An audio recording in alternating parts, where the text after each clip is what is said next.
Hello friends, स्वागत है आप सभी का एग्जाम प्लेटफॉर्म में। तो आज हम लोग सीटेट जुलाई 2023 का हम लोग इसमें ईवीएस के टोटल 30 क्वेश्चन हम लोग कवर करेंगे। तो इससे पहले आप लोग यदि सीडीबी के वीडियो और ईवीएस के वीडियो डाला गया है तो आप लोगों को प्ले लिस्ट में सीटेट के नाम पे प्ले लिस्ट है, तो आप लोग सारे वीडियो को देख ले। तो आज हम लोग जो है ईवीएस के जो है 30 क्वेश्चन हम लोग कवर करेंगे। तो ये 2023 का पेपर है। तो आप लोग के सबसे पहले एग्जाम प्लेटफॉर्म पे नए हैं तो आप लोग एग्जाम प्लेटफॉर्म को जल्दी से पहले सब्सक्राइब कर लीजिए। तो चलिए आज हम लोग देखेंगे ईवीएस के जो है आज हम लोग पाँचवा जो सेट प्रैक्टिस लगाएंगे।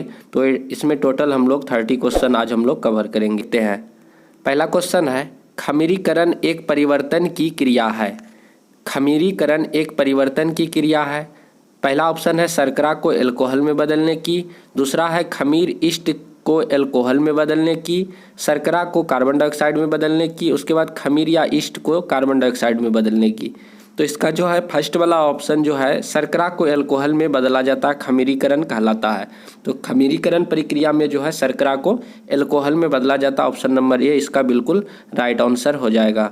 उसके बाद ये एक तरह से रीजनिंग का क्वेश्चन डायरेक्शन से है, तो आप लोग इसे ड्रॉ करके आप लोग बना लेंगे इसका आंसर। उसके बाद चलिए अगला क्वेश्चन देखते हैं हम लोग। स्वच्छंद खेल होते हैं जहां बच्चे, यानी कि स्वच्छंद एक स्वतंत्र खेल क्या होता है, मतलब किस प्रकार होता है, वहाँ पे बच्चे क्या करते हैं।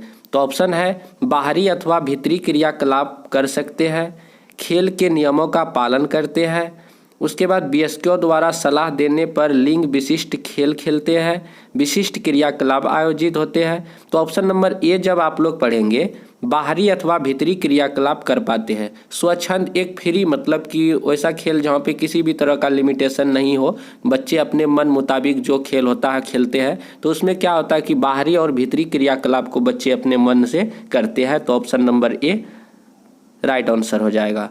उसके बाद अगला क्वेश्चन है, बीजों का अंकुरन किसकी अनुपस्थिति में हो सकता है। बीजों का अंकुरन किसकी अनुपस्थिति में हो सकता है। ऑप्शन ए सूर्य की प्रकाश, वायु, नमी, मध्य ताप। तो ऑप्शन नंबर ए सूर्य की प्रकाश, मतलब कि बीजों को जब अंकुरन के लिए हम लोग देते हैं तो उसमें जो है सनलाइट की मतलब कि कोई प्रेजेंटेशन नहीं होती है। वह हम लोग का क्या करते हैं, कहीं घर के किसी भी कोने पे अंधेरे पे हम लोग रख देते हैं, वहाँ पे बीजों का अंकुरन हो जाता है। या नहीं तो हम लोग कभी मिट्टी में कोई बीज वगैरह बोते हैं तो वह देखिए मिट्टी के अंदर रहता है, वहाँ क्या सूर्य का लाइट पड़ता है, तो वहाँ पे नहीं पड़ता। इसीलिए कहा जाता है बीजों के अंकुरन के लिए सूर्य की प्रकाश की जरूरत नहीं होती है। तो इस तरह से option number A right answer हो जाएगा।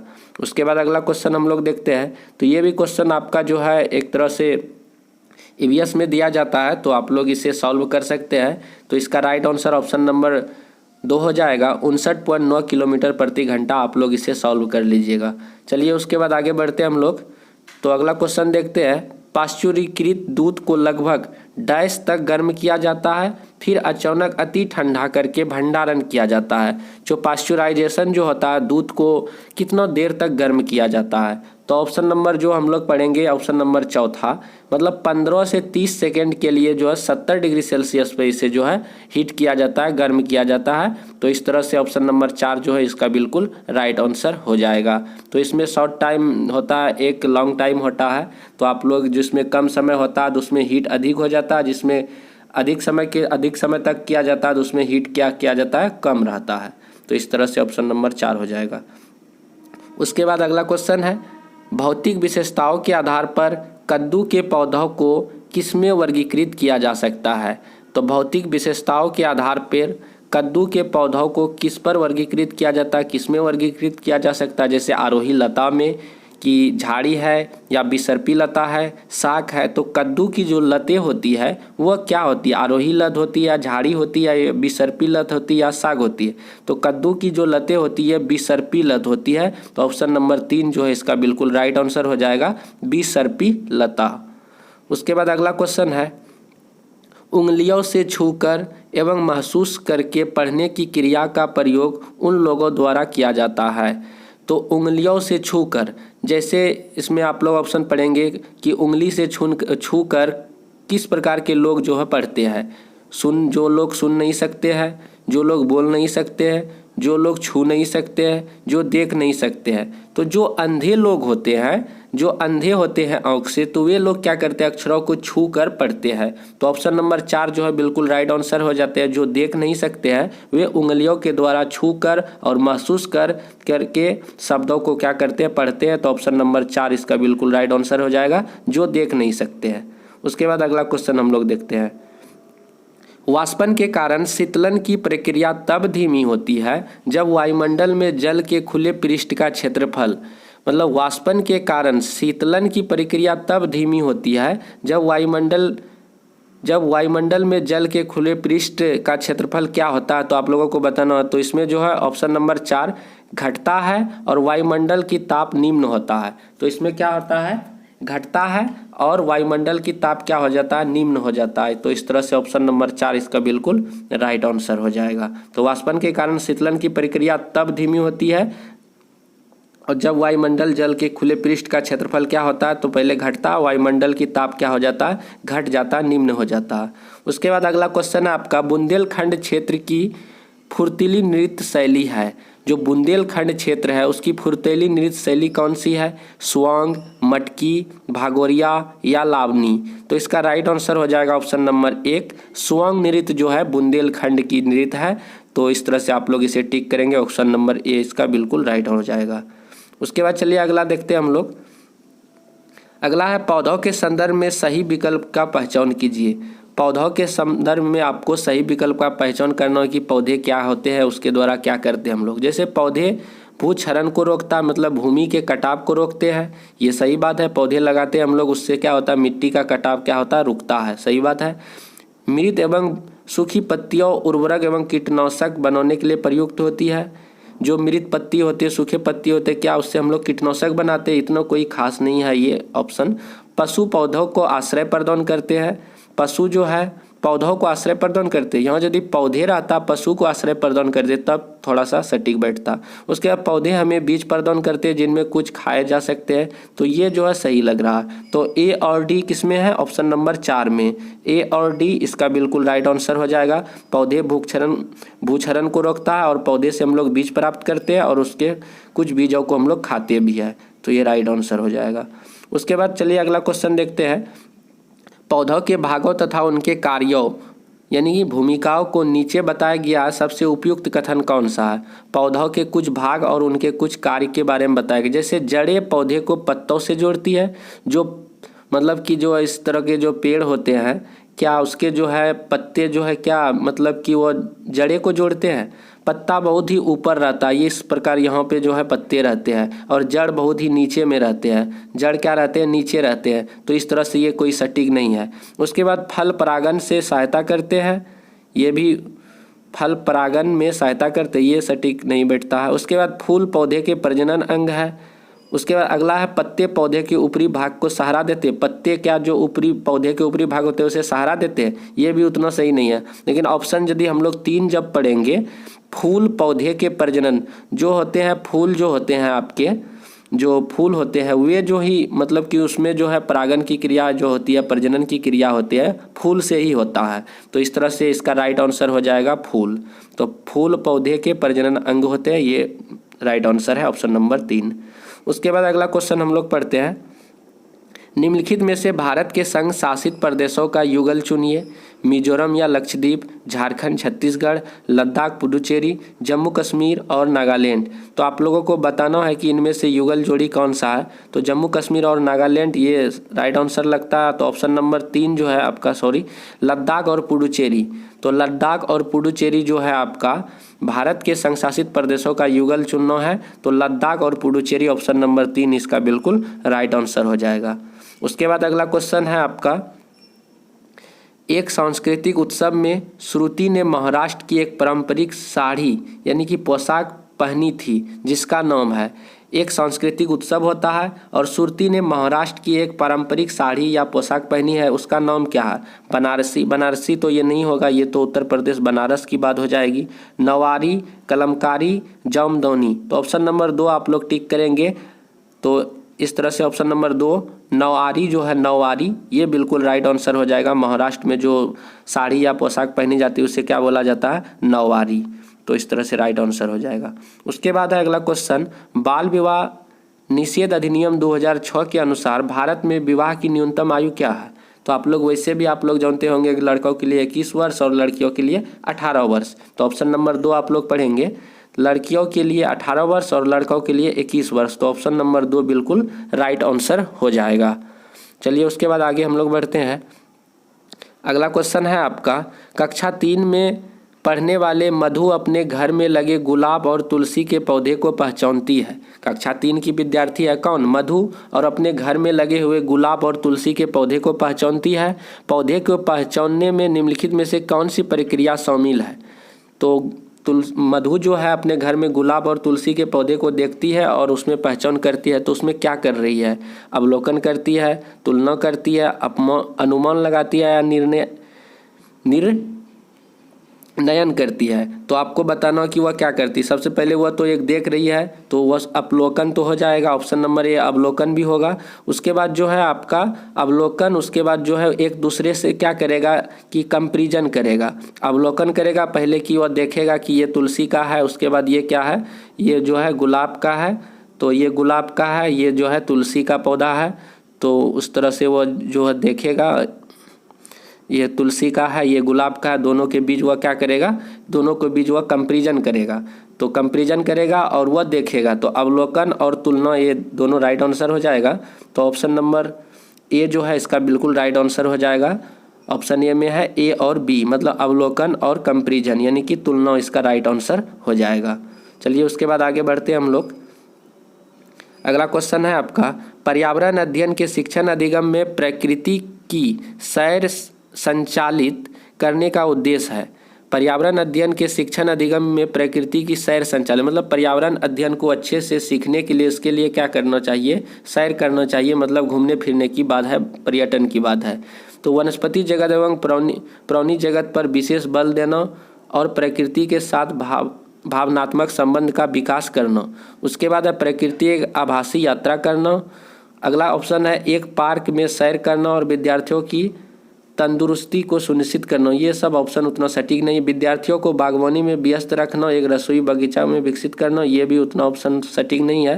लेकिन ऑप्शन एक जब आप लोग पढ़ेंगे, ऑप्शन एक को जब आप लोग पढ़ेंगे, वनस्पति जगत एवं प्राणी जगत पर विशेष बल देना, तो पर्यावरण अध्ययन में शिक्षण अधिगम की प्रकृति की सैर संचालित का क्या उद्देश्य होता है? वनस्पति जगत और प्राणी जगत पर विशेष बल देना और प्रकृति के साथ भावात्मक संबंध विकास करना कि कैसे पेड़ पौधे बढ़ते हैं, कैसे क्या होते हैं, कैसे नदी झरना पर्वत पठार पशु पक्षी के बारे में विशेष रूप से उसे क्या जानकारी इकट्ठा करना, ये राइट हो जाएगा। उसके बाद अगला क्वेश्चन है, रेजी कहती है वो अपने पिता की तरह ट्रक ड्राइवर नहीं बन सकती, उसे अपनी माँ की तरह घर बार संभालना है और बच्चों की देखभाल करनी है।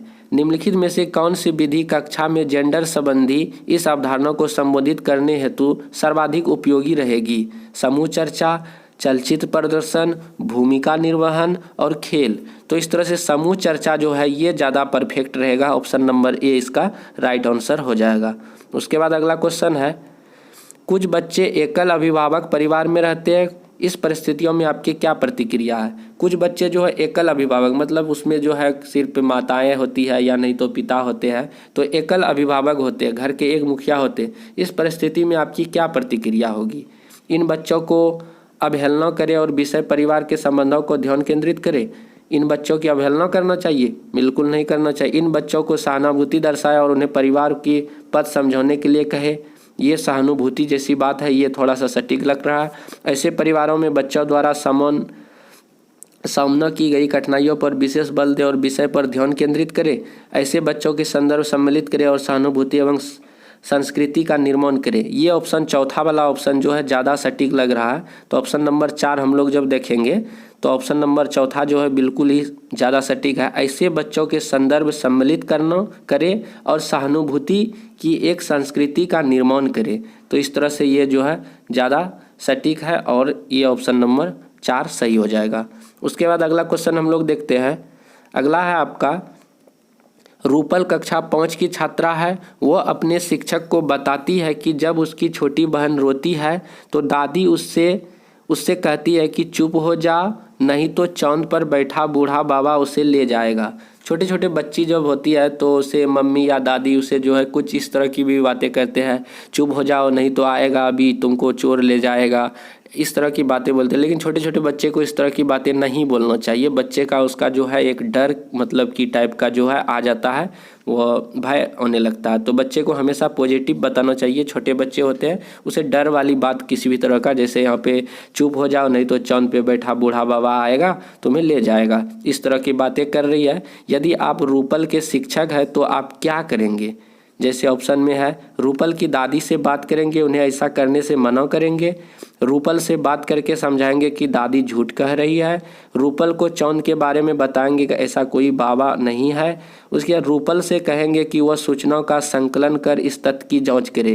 तो हम ये कर सकते हैं, हम यदि शिक्षक है तो ये कर सकते हैं, रूपल को कहेंगे कि इस सूचनाओं का संकलन करो और इस तथ्य की जाँच करो, तो ये बात कर सकते हैं। ऑप्शन नंबर 4 बिल्कुल राइट आंसर हो जाएगा।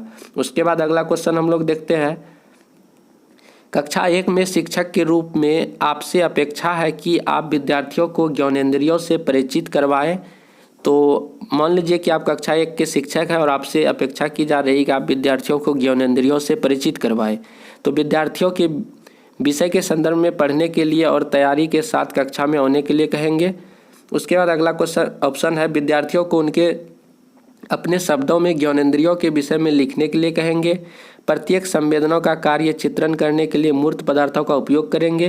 प्रत्येक संवेदनाओं का कार्य संपादित करने के लिए भूमिका निर्माण का उपयोग करेंगे। तो आपको बताना है, तो इसमें जो है बच्चे जो है एक क्लास के जो भी बच्चे होते हैं उसमें प्रत्येक संवेदना कार्य का चित्रण करके, प्रत्येक भी जो भी संवेदना वाली कार्य है उसे जब हम लोग चित्र या फिगर बना के या मूर्त चीज़ के बारे में बताएंगे, ये कुर्सी, ये टेबल है, इस तरह का टेबल का कुर्सी मतलब कि ये टेबल का फिगर बना दिए बच्चे को, अब कुर्सी बनाना है तो इस तरह से हम लोग क्या करेंगे, उसको कुर्सी बना देंगे, तो ये कुर्सी है। तो इस तरह से बता के उसको जो है मूर्त वाले पदार्थों से उसके क्या करेंगे, बताएंगे, तो वह ज़्यादा उसमें ज्ञानेंद्रियों से वह परिचित होंगे। तो ऑप्शन नंबर 3 जो है बिल्कुल राइट आंसर हो जाएगा। उसके बाद अगला क्वेश्चन है आपका, निम्नलिखित में से कौन सा पर्यावरण अध्ययन की प्रकृति की सर्वाधिक उपयुक्त व्याख्या है? निम्नलिखित में से कौन सी कथन पर्यावरण अध्ययन की प्रकृति की सर्वाधिक व्याख्या करता है? जैसे मानव व्यवहार और पारिस्थितिक तंत्र में सामंजस्य। उसके बाद प्राथमिक से लेकर माध्यमिक शिक्षा तक शिक्षा। उसके बाद पर्यावरण के बारे में सतत रहने वाली अधिगम प्रक्रिया, पर्यावरण के बारे में समझ और जानकारी। तो ऑप्शन नंबर 3 जो है पर्यावरण के बारे में सतत रहने वाली अधिगम प्रक्रिया, ये ज़्यादा इम्पोर्टेंट है, तो ये राइट आंसर हो जाएगा नंबर 3। उसके बाद अगला क्वेश्चन हम लोग देखते हैं। अगला क्वेश्चन है, कक्षा 2 में एक पर्यावरण अध्ययन के शिक्षक के रूप में आपको विद्यार्थियों को यात्रा थीम से परिवहन प्रकरण का संपादन करना है, इसलिए आप क्या करेंगे? कक्षा 2 में एक पर्यावरण अध्ययन के शिक्षक के रूप में है आपको विद्यार्थियों को यात्रा थीम परिवहन प्रकरण का संपादन करना है, तो आप क्या कहेंगे? विद्यार्थियों को इसके संदर्भ में पढ़ने और नोट्स बनाने के लिए कहेंगे। उसके बाद परिवहन के महत्व पर उन्हें कंप्यूटर प्रस्तुतिकरण दिखाएंगे। उसके बाद सूचना एवं संप्रेषण साधनों का उपयोग करेंगे, उनके अनुभवों का निष्कर्ष निकालेंगे। ये बहुत ही ज़्यादा हद तक सही है। क्या आप सूचना एवं संप्रेषण साधनों का उपयोग करेंगे और उनके अनुभवों से निष्कर्ष निकालेंगे। तो इस तरह के क्वेश्चन को जो है आप लोग ऑप्शन पढ़ेंगे और जो सारे ऑप्शन मतलब चारों ऑप्शन में जो जितना अधिक मतलब मजबूत आपको दिखेगा वही ऑप्शन को आप लोग टिक करेंगे, वैसे भी आपका सही हो जाएगा। उसके बाद अगला क्वेश्चन है यहाँ पे, पर्यावरण अध्ययन की प्रकृति को निम्नलिखित में से कौन सा कथन सर्वोत्तम प्रकार से प्रदर्शित करता है? पर्यावरण अध्ययन की प्रकृति को निम्नलिखित में से कौन सा कथन सर्वोत्तम प्रकार से प्रदर्शित करता है? तो पर्यावरण अध्ययन अपने आप में कोई अलग विषय नहीं है। पर्यावरण अध्ययन उच्च प्राथमिक कक्षाओं के विषय है, मतलब कि विषय जो कि पूरी तैयारी है, ये भी नहीं हो जाएगा। पर्यावरण अध्ययन पर्यावरणीय समस्या के बारे में जागरूकता और संवेदनशील है। पर्यावरण अध्ययन पर्यावरणीय समस्या को दूर करने की कुशलता है। तो आप लोगों को देखना है कि कौन सा ज़्यादा सटीक है। तो ऑप्शन नंबर 3 जो है आप लोग का, पर्यावरण अध्ययन पर्यावरण और पर्यावरणीय समस्या के बारे में जागरूकता और संवेदनशील है, तो ये ज़्यादा ऑप्शन नंबर 3 जो है इम्पोर्टेंट है, तो ज़्यादा सटीक है। तो ऑप्शन नंबर 3 इसका जो है राइट आंसर हो जाएगा। उसके बाद अगला क्वेश्चन हम लोग बढ़ते हैं। अगला क्वेश्चन है आपका कक्षा 3 के विद्यार्थियों को प्रकरण चिट्ठी आई है। प्रकरण है चिट्ठी आई है के शिक्षण के लिए निम्नलिखित में से कौन से क्रियाकलाप उपयुक्त है। संचार का पाठ पढ़िए और संबंधित अभ्यास कीजिए। विद्यार्थियों को सूचनाओं को जोड़कर और उनके शब्दों में लिखने के लिए कहिए। विद्यार्थियों को उनके दादा दादी को पत्र लिखने के लिए तैयार करिए। डाकिया के कार्य के अनुभव करने के लिए स्थानीय डाकघर जाने की योजना बनाइए। तो इस तरह से कौन सा ऑप्शन ज़्यादा सही है तो आप लोगों को टिक करना है। तो ऑप्शन चौथा हम लोग जब देखेंगे, ऑप्शन चौथा में है आपका सी और डी। तो सी में क्या है, विद्यार्थियों को उनको दादा दादी को पत्र लिखने के लिए तैयार करेंगे। तो इस तरह का पत्र वाली जब भी क्वेश्चन है तो उसमें क्या करेंगे कि आप अपने दादा को अपने दादी को पत्र लिखिए, तो ज़्यादा उससे अभ्यास होगा। उसके बाद डाकिया के कार्य के अनुभव करने के लिए स्थानीय डाकघर उसे ले जाएंगे, मतलब कि उसे एक तरह से पर्यटन घूमने के मतलब कि सैर के रूप में उसे जो है डाकिया के यहाँ ले जाएंगे, दिखाएंगे कैसे डाकिया होता है, चिट्ठी कैसे आता है। इस तरह से ऑप्शन नंबर 4 जो है राइट आंसर हो जाएगा, सी और डी। उसके बाद अगला क्वेश्चन है, निम्नलिखित में से कौन से कथन बच्चों के पर्यावरण अध्ययन सीखने के संदर्भ में सत्य है। निम्नलिखित में से कौन से कथन बच्चों के पर्यावरण अध्ययन सीखने के संदर्भ में है। जैसे ऑप्शन है, बच्चे अपने आपस की दुनिया से सक्रिय रूप से जुड़े रहते हैं। अलग अलग पृष्ठभूमि से आए बच्चे के समान संदर्भित अनुभव होते हैं। विविध सीखने सिखाने की प्रक्रिया को चुनौतीपूर्ण बनाती है। विविध सीखने सिखाने की प्रक्रिया को महत्वपूर्ण संसाधन है। तो ऑप्शन नंबर 2 हम लोग देखेंगे। 2 में आपका हो जाएगा कौन, 2 में ए, सी और डी। तो ए, सी और डी, ए, सी और डी। ए में है बच्चे अपने आसपास की दुनिया को सक्रिय रूप से जुड़ते, सही हो जाएगा। उसके बाद बी में क्या है, अलग अलग पृष्ठभूमि से आए बच्चे समान संदर्भित अनुभव करते हैं, ये गलत हो जाएगा। और 2 सी है और डी है, ये भी आपका सही हो जाएगा। ऑप्शन नंबर 2 इसका बिल्कुल राइट आंसर हो जाएगा। उसके बाद अगला क्वेश्चन हम लोग देखते हैं, कक्षा 4 के विद्यार्थियों को विषय पक्षियों प्रस्तुत करने के उद्देश्य से आप निम्नलिखित में से किससे प्राथमिकता देंगे। कक्षा 4 के विद्यार्थियों को विषय पक्षियों प्रस्तुत करने के उद्देश्य से आप निम्नलिखित में से किसे प्राथमिकता देंगे। अपने विद्यार्थियों को पक्षियों के प्रतिरूप उसके नामों की सूची के साथ याद करने के लिए दीजिएगा, या विद्यार्थियों को पक्षियों के विषय में अपने शब्दों को लिखने के लिए कहिएगा। स्थानीय पक्षी या उनकी प्रकृति या आवास स्थानों की पहचान करने के लिए प्रकृति के सैर का उपयोग कीजिएगा। जो पर्यावरण अध्ययन में जो है टूर वाली बात जो होती है, जो भ्रमण करने की बात, वो ज़्यादा मतलब कि इम्पोर्टेंट होता है। पक्षियों पर एक वीडियो और उसके पश्चात कंप्यूटर प्रस्तुतिकरण दिखाएंगे। तो ऑप्शन नंबर 3 जो यदि हम ज़्यादा देखते हैं, ज़्यादा सटीक लग रहा है, यदि जिसमें भी टूर वाली बात, भ्रमण वाली बात आती है, वो ऑप्शन जो है राइट हो जाता है। और पक्षियों के बारे में प्रस्तुत करना है तो उसके लिए क्या करेंगे, स्थानीय पक्षी, उनकी प्रकृति कैसी बनावट है, उसके आवास स्थान कहाँ रहते हैं, इस तरह के लिए उसके क्या करते हैं, सैर का उपयोग करेंगे, घुमाने के लिए उसे ले जाएंगे, तो वह ज़्यादा बेटर होगा, बच्चे ज़्यादा समझेंगे। तो ऑप्शन नंबर 3 इसका राइट आंसर हो जाएगा। उसके बाद अगला क्वेश्चन है, वॉनी ने कहा आम के पेड़ खुली छतरी जैसा है। इस कथन में वॉनी द्वारा किन प्रक्रिया का उपयोग किया गया। वॉनी कहता है कि आम का पेड़ जो है एक खुली जो है मतलब कि इस तरह से होता है, छतरी जैसे होता है, तो छतरी इस तरह से होता है, तो इस तरह से आम का एक पेड़ होता है, खुली छतरी के समान है। तो इसी में कहता है क्या वह जो है किसका प्रयोग कर रहा है, अवलोकन का, तुलना का, निर्णयन का, कल्पना का। तो उस तरह से एक जो है वह अवलोकन भी कर रही है और छतरी से तुलना भी कर रहा है और शायद निर्णय भी करेगा। तो ऑप्शन नंबर डी जो है आपका राइट आंसर हो जाएगा, ऑप्शन नंबर डी।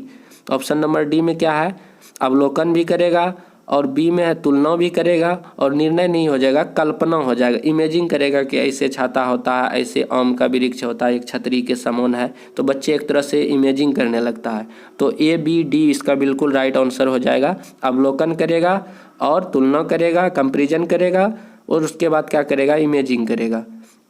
उसके बाद अगला क्वेश्चन है आपका, कक्षा 3 में विषय जल का शिक्षण करते हुए विद्यार्थियों ने ऐसे उदाहरण को साझा किया जिससे लोगों को सार्वजनिक संसाधनों जैसे कुएं, तालाबों इत्यादि से जल पीने के लिए मना किया गया था। आप ऐसी परिस्थितियों से कैसे निपटेंगे। ऑप्शन ए है विद्यार्थियों को विषय से हटने से रोकेंगे और विषय पर ध्यान केंद्रित करने के लिए कहेंगे।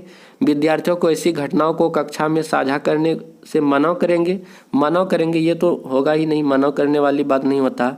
उन्हें अनुभवों को साझा करने की समानता को मूल्यों पर बल देने के लिए कहेंगे।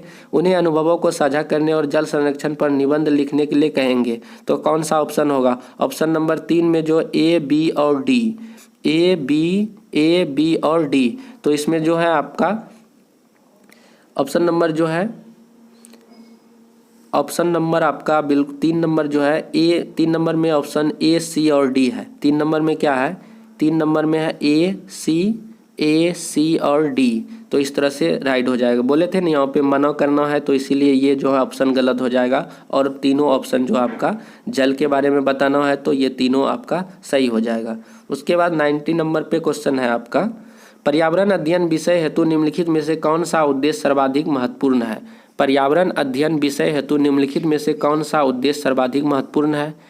उसके बाद है विषयगत अवधारणाओं का समझ का विकास, प्रायोगिक गतिविधि का समझ का विकास, अवलोकन, खोजबीन, तर्क, निष्कर्ष क्षमता का विकास, विवेक के आधार पर सही गलत तय करने की क्षमता का विकास। तो खोजबीन अधिगम जो है ऑप्शन नंबर 3 पे जो है ज़्यादा इम्पोर्टेंट है और सटीक है, क्योंकि आप लोगों को बताए थे खोजबीन अधिगम निष्कर्ष वाले जब भी ऑप्शन मिले तो आप लोग उसे टिक कर सकते हैं, तो इसमें पॉजिटिव वर्ड होता है। तो पर्यावरण अध्ययन के विषय हेतु निम्नलिखित में से कौन सा उद्देश्य सर्वाधिक महत्वपूर्ण है? तो अवलोकन, खोजबीन, तर्क और निष्कर्ष की क्षमता का विकास होना, ये राइट आंसर हो जाएगा।